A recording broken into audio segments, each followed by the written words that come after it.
సువార్త అనే ఆధ్యాత్మిక కార్యక్రమానికి ప్రభు నామములో మిమ్మల్ని అందరినీ ప్రేమతో ఆహ్వానిస్తున్నాం. సిస్టర్ సుల్తాన్ నవీన్ గారు చెప్తున్న వాక్యము మీ అందరికీ దీవెనకరంగా ఆశీర్వాదకరంగా ఉందని మేము ప్రార్థిస్తున్నాం. మీ యొక్క అభిప్రాయాలు సలహాలు యూట్యూబ్ లింక్ ద్వారా మాకు తెలియపరచగలరు. మీలో ఎవరికైనా ప్రార్థన అవసరం ఉన్నట్లయితే స్క్రీన్పై కనిపిస్తున్న మొబైల్ నెంబర్కి మీరు ఫోన్ చేసినట్లయితే మీ కొరకు మేము ప్రార్థన చేస్తాం. ప్రభు మిమ్మల్ని దీవించుగాక.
ఆకాశమందు నీవు తప్ప నాకెవరున్నారు దేవా, కొండల తట్టున కనులెత్తుచున్నాను ఆశ్రయ దుర్గమా, రక్షణ శృంగమా. నీ కన్నుల్లో చిందేనా రత్న కాంతులే, నీ కాయములో నీలమయమై.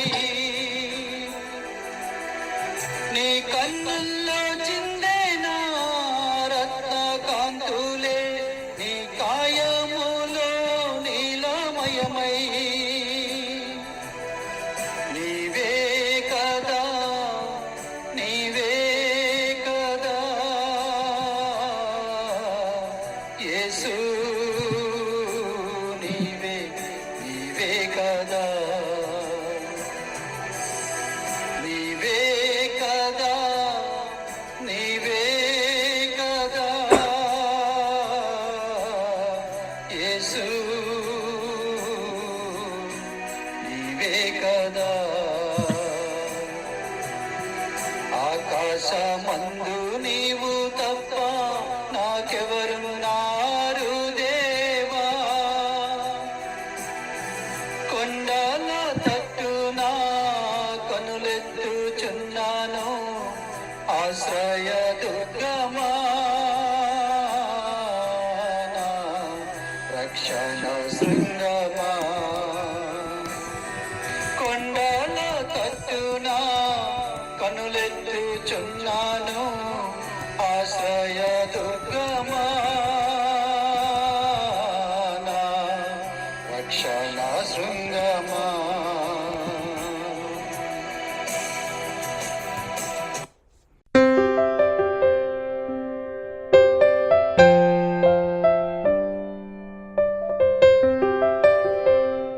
ఆదికాండం 14 చదువుతున్నాను. లోతు అబ్రహామును విడిచిపోయిన తర్వాత యెహోవా, ఇదిగో నీ కన్నులెత్తి నువ్వు ఉన్న చోటు నుండి ఉత్తరపు తట్టు దక్షిణపు తట్టు తూర్పు తట్టు పడమర తట్టు చూడుము.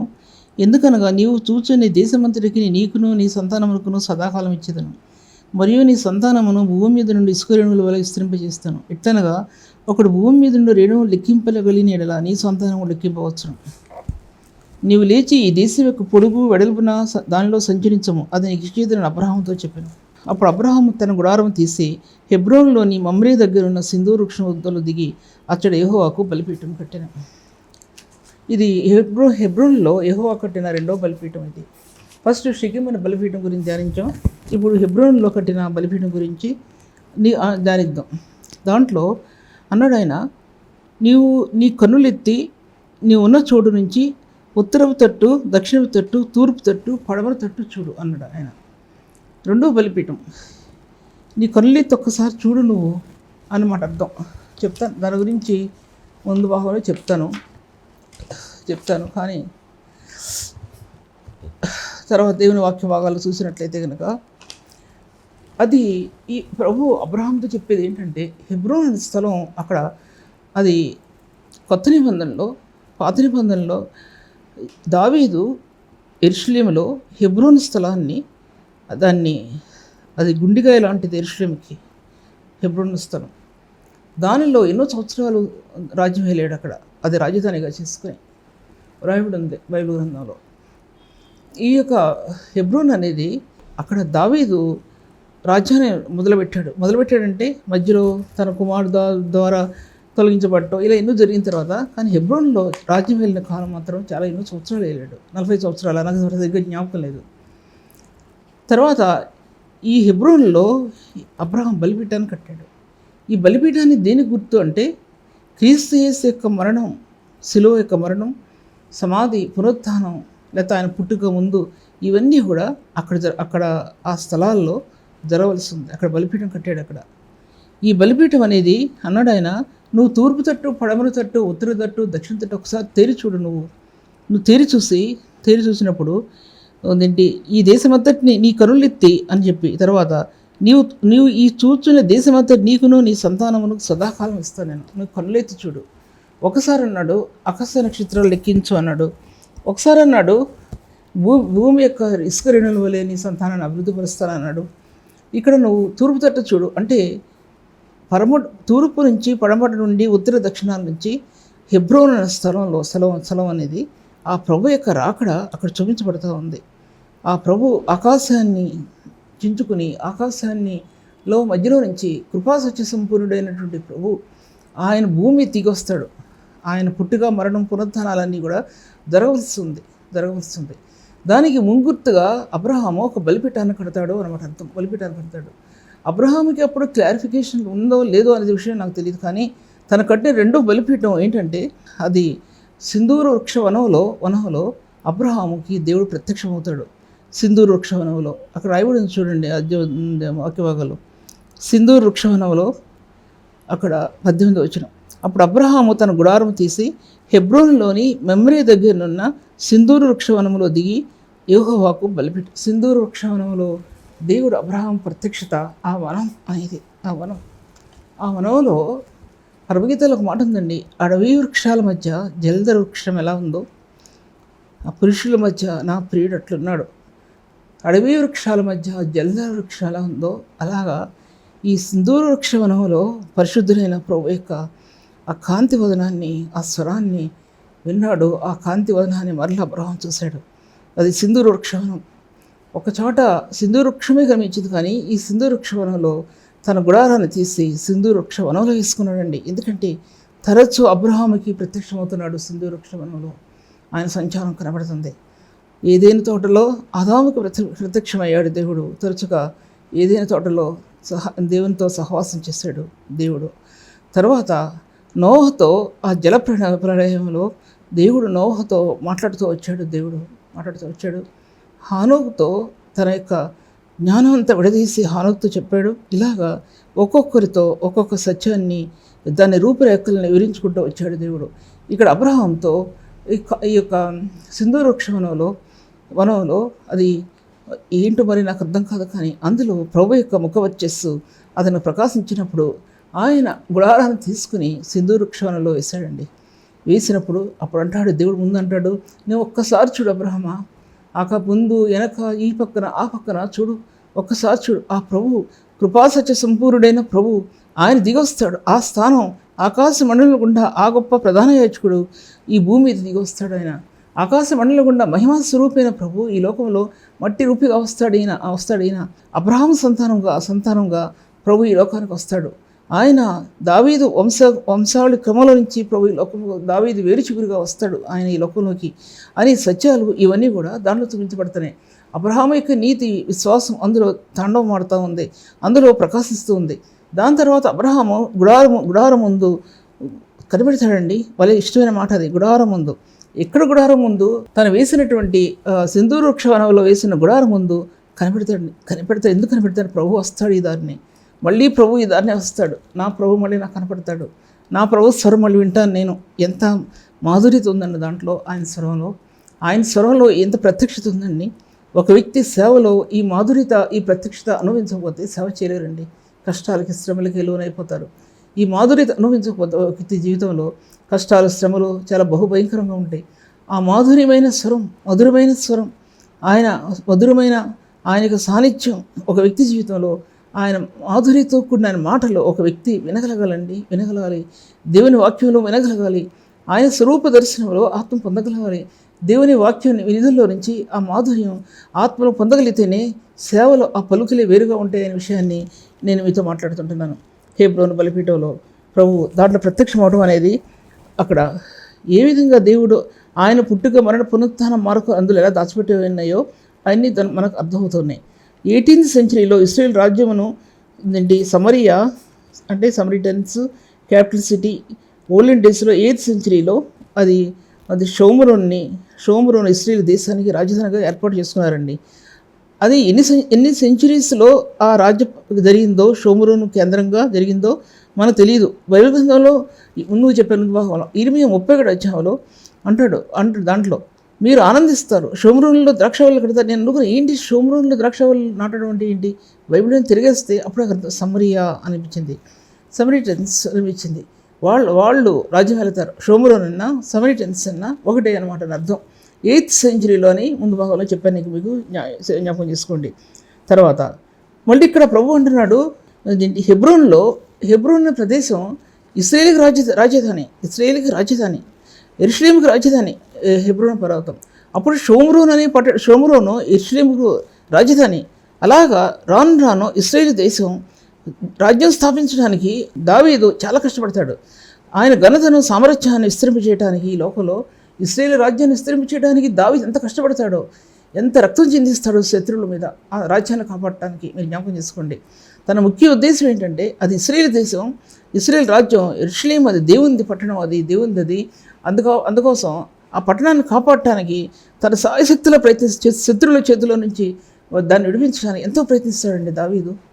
మీరు బైబిల్ గ్రంథంలో ఎందుకు అంత రక్తం చిందించాడంటే, సొలొమోను రాజుగా చేయబట్టడానికి మందిరం కట్టడానికి, తన మందిరం కట్టడానికి ప్రభు అడిగినప్పుడు నాతానుతో అంటాడు, అతడు విస్తారమైన రక్తం చిందించినవాడు అన్నాడు. దావీదు గురించి అతడు విస్తారమైన రక్తాన్ని సమాధానకరమైన కాలంలో కూడా రక్తం చిందించాడండి. సమాధానమైన కాలంలో అసమాధానకరమైనట్టు రక్తం చిందించాడు. యూరియా విషయంలో జ్ఞాపకం ఉంది కదా. అది సమాధానకరమైన యుద్ధం జరుగుతూ ఉన్న సమయంలో అసమాధానంగా తన యుద్ధవీరుడిని, తన సైన్యంలో ఉన్న యుద్ధవీరుడిని బెత్షెబా కొరకు తన కోసం అతను చంపిస్తాడండి. అంత దుర్నీతి కార్యం మనం చూస్తున్నామేమో ఇక్కడేమో నాకు తెలియదు, కానీ ఆ దినాల్లో జరిగిందంటే ఎంత భయంకరమైన దేవుడు అసలు దేవుడు దావీదుని మందిరం కట్టకుండా తోసేసాడంటే కారణం ఏంటంటే రక్తం చిందించడం ఒకటి, ఎంతో రక్తం చిందించాడు ఒకటి, అసమాధానకరమైన స్థాయిని సమాధానకరమైన స్థానాల్లో దాన్ని సృష్టించాడు ఒకటి కారణం. కానీ కరుణాకటాక్షం కలిగిన దేవుడు తిరిగి బెత్షెబా కుమారుడిని సొలొమోన్ని రాజ్య నిర్మాణానికి, తన తర్వాత రాజ్యాన్ని ఏర్పాటు చేశాడండి. తనకి ఇవ్వడానికి అంత గొప్ప కృప కలిగిన దేవుడు అని చెప్పాలి దేవుడి గురించి. తర్వాత నీవు కన్నులెత్తి ఒక్కసారి చూడమన్నప్పుడు దానిలో ఈ 4 మూలల నుంచి కూడా ఉత్తర వైపు, దక్షిణ వైపు, తూర్పు వైపు, పడన వైపు ఆకాశం తిరుగుబడి పరిశుద్ధుడైన ప్రభువు ఈ భూమి మీద ఆ పరలోక మహిమాస్వరూపి హెబ్రీ రాసిన పత్రిక ఎలా రాయబడిందో ఆ మహిమాస్వరూపి మానవ రూపిగా తను తాను తగ్గించుకుని, ఒక మానవ రూపిగా తను తాను తగ్గించుకోవడంలో ఉన్న సత్యం అనేది బయలుపరచబడుతుంది. అబ్రహాం సంతానంగా దావీదు ఏడుచిగురుగా, అబ్రహాం సంతానముగా దావీదు ఏడుచిగురుగా ప్రభు ఈ లోకంలోకి వస్తాడు, ఈ లోకంలోకి వస్తాడు అబ్రహాం సంతానంగా, అబ్రహాం సంతానం అని ఇప్పి చెప్పినట్లు అవుతుంది. దాంట్లో చూపించబడతా ఉంది. దాంట్లో ఆ దినాల్లో ఇశ్రాయేల్ రాజ్యం ఏర్పరచబడటానికి ఎంతమంది ఇశ్రాయేల్ దేశానికి వేరే అన్య దేశం అది క్యాపిటల్ సిటీగా ఉందో, తర్వాత రాను అనేది దావీదు కాలంలో వచ్చేటప్పటికి దావీదు కాలం ముందు కాలంలో కూడా ఇశ్రాయేల్ దేశం అనేది బహుబలంగా స్థాపించబడినట్లు, దాన్ని దావీదు కాలంలో సంపూర్తి చేసినట్లు కూడా మనం చూడగలుగుతాం అన్నమాట అర్థం. తర్వాత నీవు చూచున్న ఈ దేశం అంతటిని నీకును నీ సంతానానికి ఇస్తాను. నువ్వు చూస్తున్నావు కదా, తూర్పు, పడమర, ఉత్తర, దక్షిణాలు, ఆ దేశం అంతా నీకు నీ సంతానానికి ఇస్తాను నేను. నీ సంతానం ఎవరంటే క్రీస్తు, నీ సంతానం క్రీస్తు అని చెప్పబడింది నేను వాక్య భాగంలో. అది కూడా మనకు అందరూ తెలుసు. ఆ హెబ్రోన్ బలిపీఠం గురించి మీతో మాట్లాడుతుంటాను నేను.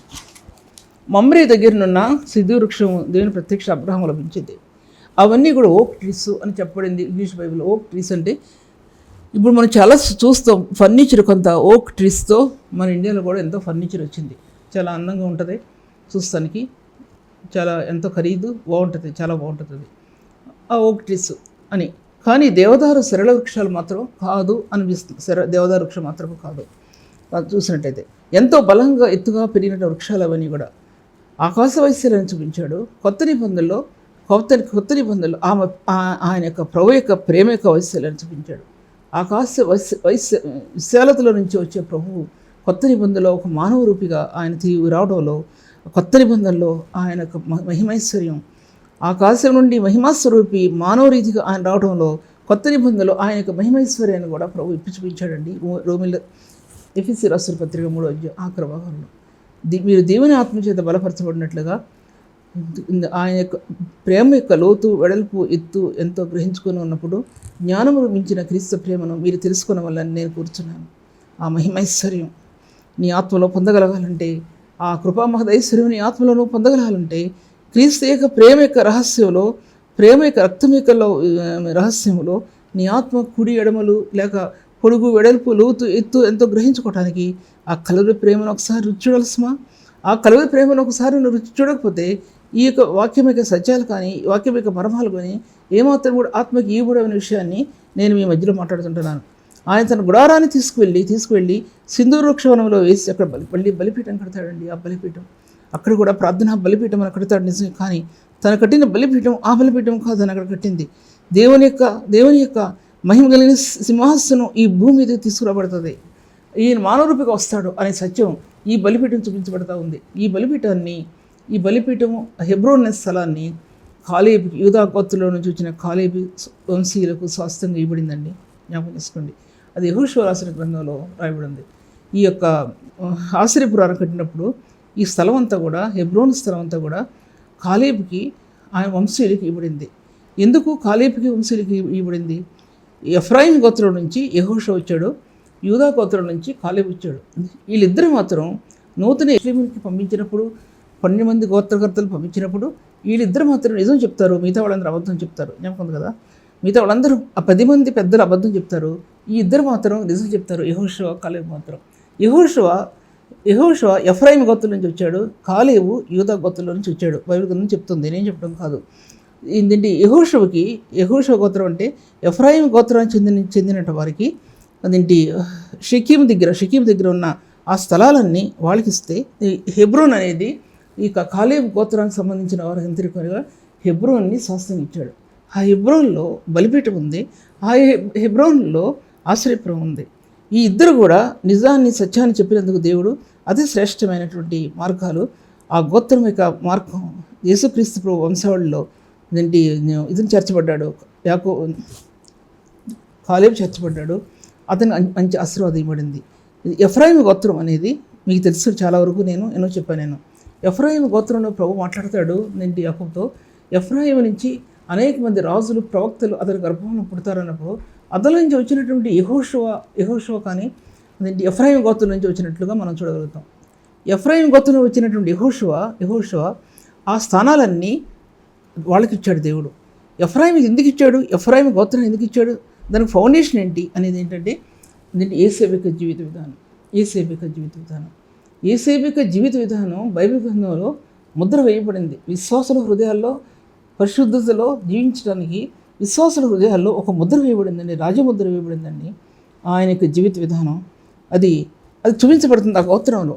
ఏ గోత్రం షకీమైన బలిపీఠం దగ్గర నుంచి, అక్కడ ఆశ్రయపురం దగ్గర నుంచి అన్ని ఎఫ్రాయిం గోత్రానికి ఇవ్వడంలో, యేసేపు యొక్క జీవిత విధానంలో, ఐగుప్తులో ఉన్నప్పుడు తన రెండో కుమారుడిని ఎఫ్రాయిము పుట్టినప్పుడు నీ పరదేశంలో అభివృద్ధి పొందుతున్నాను అనుకుని నేను అభివృద్ధి పొందుతున్నాను కాబట్టి ఈ కుమారుడికి ఎఫ్రాయిము అని పేరు పెట్టాడు. మనిషే నా తండ్రి తల్లి ఇంటి వారిని అందరినీ మర్చిపోనట్లుగా ప్రభు చేశాడు కాబట్టి మనిషే అని పేరు పెట్టాడండి.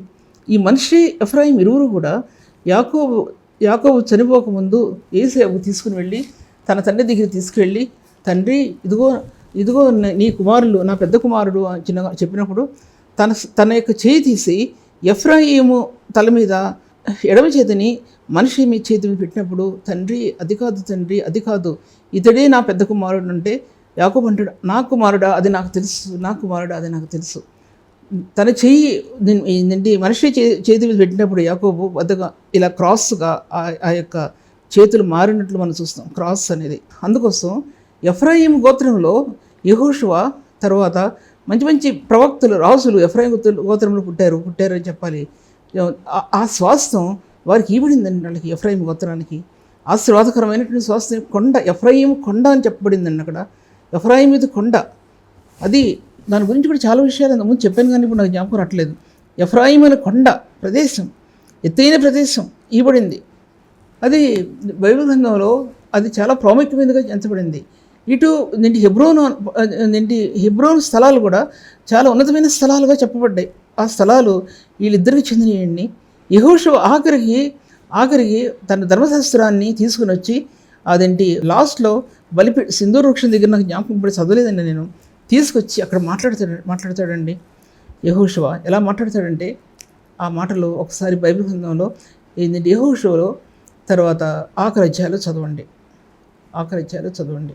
దాంట్లో రాయబడి ఉంటాయి.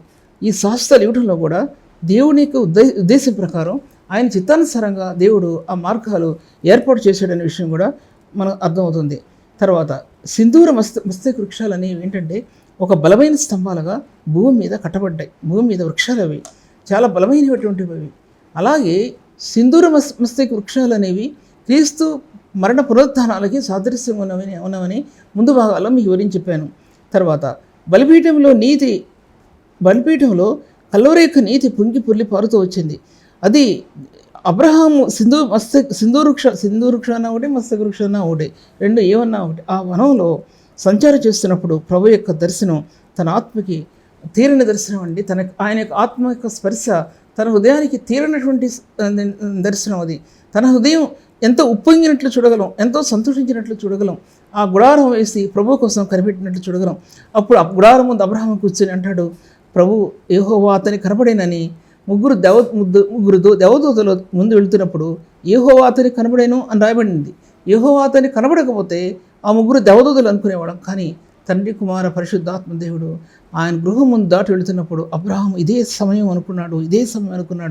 వెళ్ళి పరుగున వెళ్ళి ఆయన వాళ్ళ కాళ్ళ మీద పడి నా ప్రభువులారా అంటాడు. దాంట్లో నా ప్రభువులారా ఈ దాసుని ఇంటి దాటిపోనివద్దు అంటే అర్థం ఏంటంటే, ప్రభువా నువ్వు నాకు కావాలి, లోకంలో ఏ ఉన్నా సరే నువ్వు నాకు కావాలి ప్రభువా, నా గృహాన్ని నువ్వు దాటిపోవద్దు అంటాడు. అబ్రహాము గురించి ప్రభు మాట్లాడుతుంటాడు. లోతు విషయం చెప్పే సమయంలో నేను అబ్రహాముకి ఈ సంగతిని మరువరుస్తానని, ఎందుకంటే తన పిల్లలను నీతి న్యాయం అనుసరించి నడుచున్నట్లు అబ్రహాము తన బిడ్డల విషయంలో తన కుమారుల విషయంలో అబ్రహాం ఎరిగి ఉన్నాడు. తన నీతి న్యాయాన్ని తన బిడ్డలకు బోధిస్తాడు. అబ్రహాము నీతి న్యాయాల్లో వారిని పెంచుతారు కాబట్టి అది నేను ఎరిగాను. నేను అబ్రహాము జీవితంలో, మన జీవితంలో మనం దేవుడు ఎలా ఎరుగుతున్నాడు మన జీవితాలు చూసి ఆయన ఏమని ఎరిగాడు ఒకసారి యోచించుకోవాలి. విశ్వాసాలను మూడవారు ఎంతోమంది మంచి భక్తులు ఎంతమంది ఉన్నారు. ప్రభుని ఎరిగి కూడా ఎరగనట్టు జీవించేవాళ్ళు ఎంతమంది ఉన్నారు. ఈ లోకం యొక్క పోకడలో, ఈ లోకం యొక్క ఆశల్లో పడి నడిచిపోయే వాళ్ళు ఎంతోమంది ఉన్నారండి. ఈ లోకం యొక్క ఆకర్షణలో బలిగా అత్యధికమైనటువంటి చెత్తతో కూడిన మార్గాల్లో నష్టపోయేవాళ్ళు ఎంతోమంది ఉన్నారు. ఎందుకంటే ప్రభు నెరక అబ్రహాము ఆ గుడారం ముందు ఎలా నిలబడ్డాడో, మన హృదయం అనే గుడారంలో క్రీస్తు యేసు గుడారం ముందు మన హృదయం ఎప్పుడైనా నిలబడిందండి? నిలబడిందా?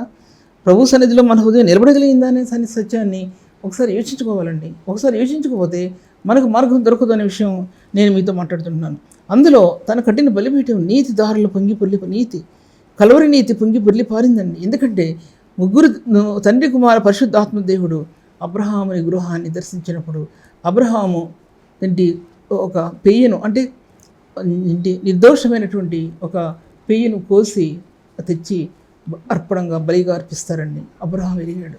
దేవుడు ఎలా ఎరిగాడంటే, ఆయన ఈ లోకానికి రావాల్సినటువంటి దేవుడు, ఆయన మనిషి కుమారుడుగా ప్రభు ఈ లోకంలోకి వచ్చి ఆయన బలిగా అర్పించబడతాడనే సత్యాన్ని అప్పుడే ఆ 14-18 అధ్యాయాల్లో అబ్రహాము దేవుని ఎరిగాడండి. ఎలా ఎరిగాడంటే అలా ఎరిగాడు. దేవుడు అబ్రహాముని ఎరిగాడు. ఏంటంటే నీతి సత్యాలను అనుసరించి తన బిడ్డలు తిప్పుతాడని చెప్పి దేవుడు అబ్రహాముని ఎరిగాడండి. మన జీవితాల్లో మనం ప్రభువుని ఎలా ఎరుగుతుంటున్నాం? మన ప్రభు మనల్ని ఎలా ఎరుగుతుంటున్నాడు ఒకసారి యోచించుకోవాలి ఈ విషయాలన్నీ కూడా. తర్వాత వాక్య భాగాల్లో ఇంకా చూసినట్లయితే కనుక అక్కడ ఆశ్చర్యపురం గురించి మాట్లాడాను కదా, తన సింధూరు వస్తే వృక్షాల దగ్గర ఆ విషయం గురించి మాట్లాడాను. తర్వాత ఇవన్నీ కూడా విశ్వాస జీవితంలో చాలా ప్రాముఖ్యమైనగా ఎంచబడ్డాయి.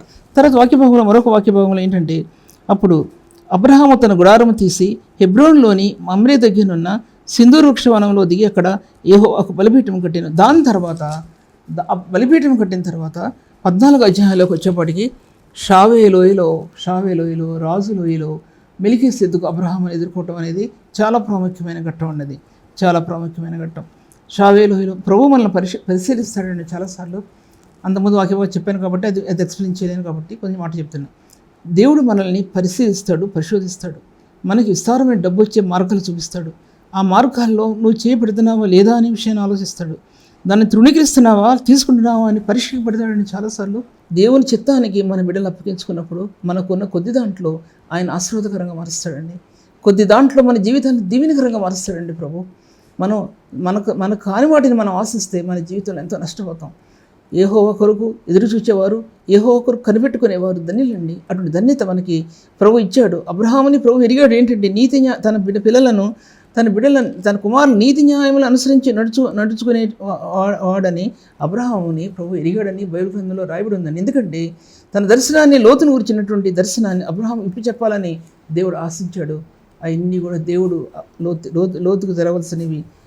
5 ఉంటే 10 మంది ఉంటే మొట్టమొదటి 25, 15 అలాగా ఒకళ్ళొకరు తగ్గించుకుంటూ వచ్చాడండి. బతిలాడుకున్నాడు అబ్రహాము లోతు కోసం అబ్రహాం బతిలాడుకున్నాడు.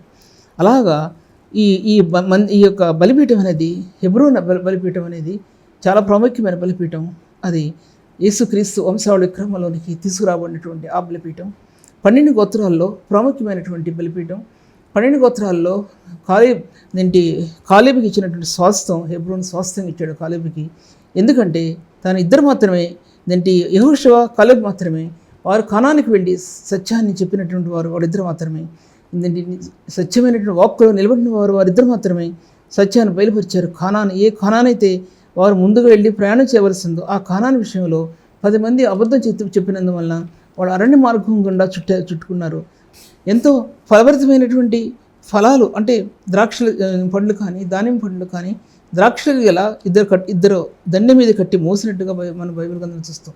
అంత ఫలభరితమైన స్థానాన్ని ఇశ్రాయేలుకి ఇచ్చాడండి. ఎలా ఇచ్చాడు ఇశ్రాయేలుకి ఇచ్చాడు ఆయన. అటువంటి స్థానాన్ని కోల్పోయేవాళ్ళు అరణ్యం చుట్టూ తిరిగారండి. అరణ్యం చుట్టూ విస్తారమైన సమయాన్ని పాడు చేసుకుంటూ అరణ్యం చుట్టూ తిరిగినప్పటికీ కూడా దేవుడు కనికరించి తిరిగి వాళ్ళకి కానానికి వెళ్ళే మార్గంలో అక్కడ దేవుడు కానాన్లో స్వస్థత ఇచ్చాడండి. ఎన్నో సంవత్సరాల తర్వాత 45 సంవత్సరాలు తిరిగారు వాళ్ళు, జ్ఞాపకం చేసుకోవాల్సింది. అందుకోసం అబ్రహాం యొక్క జీవితం బైబిల్ గ్రంథంలో అంత ప్రధానమైనది కదా. అబ్రహాం యొక్క నీతి, అబ్రహాం యొక్క విశ్వాసం, దేవుని యొక్క నీతి అనేది ఈ భూమి మీద యేసుక్రీస్తు ప్రభు ద్వారా కట్టబడిందనే సత్యం మీ మధ్యలో చెప్తూ ఈ వాక్యాన్ని ముగిస్తున్నాను. ప్రభు ఈ వాక్యాన్ని దీవించను గాక. ప్రభు నీ కొందనాల తండ్రి, దయగలిగిన దేవా, ఉన్నతమైన మీ నామలో, ఘనమైన నీ నామలో, మహిమ కలిగిన నీ నామలో ప్రభు ఈ వాక్యాన్ని మీకు అప్పగిస్తున్నాను తండ్రి.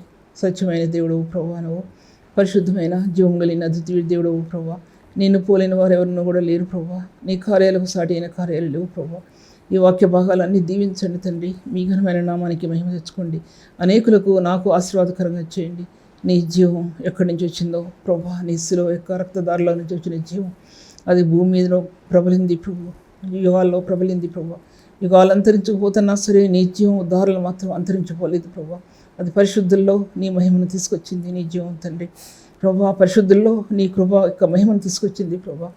నీ సత్యాలు, నీ కృపా సత్యాలు ఆత్మలో మొలిపింపజేసింది ప్రభా. అటువంటి పరిశుద్ధమైన దేవుడు మా దేవుడు నందులకు నీకు వందనాలు చెల్లించుకుంటూ ప్రభా నిన్ను గణపరుచుకుంటూ యేసునామములో స్తుతించి వేడుకుంటున్నాను తండ్రి. ఇంతవరకు సిస్టర్ సుల్తాన్ నబీ గారి వాక్యాన్ని ఆత్మలో ఆనందించి దేవుని మేలు పొందాలని నమ్మి దేవుని స్తుతిస్తున్నాం. మీ యొక్క అభిప్రాయాలు కామెంట్స్ ద్వారా మాకు తెలియపరచండి. Please like, comment, share and subscribe. God bless you all.